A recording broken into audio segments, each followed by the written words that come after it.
دلیل این که من همه رو چشمی پر کردم شما اطلاعاتی روی دستگاه نمیبینید.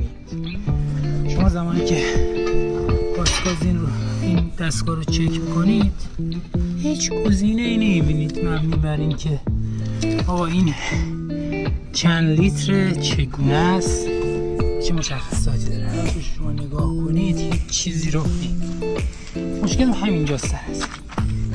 دستگاه عموما باید یه دونه شناسنامه کلی روش باشه و آقا این چند لیتر میخوره، چجوریه.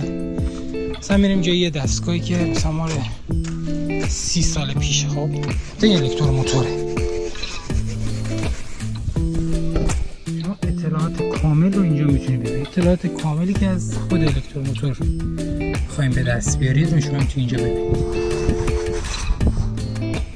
خب بس اینجاست. شما زمانی که یه چیز تولید داخلی رو دارید استفاده میکنید هیچ کدوم از امکانات رو ندارید. این در این الکتروموتور و گیربکسی که سرش بسته شده هیچی.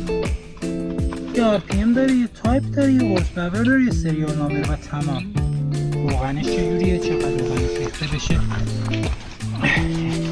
اینجا هم که دارید ببینید فقط مشخصات خود الکتروموتوری اینجاست. این ماره گیربکسه، ماره الکتروموتور بخش.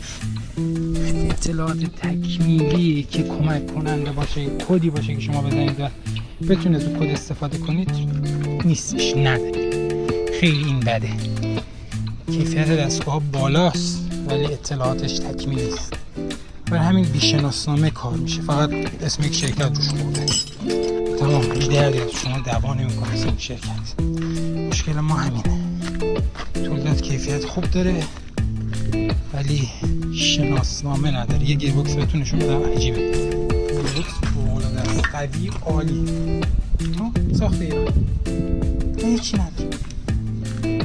فقط یه سپاهان کاوه.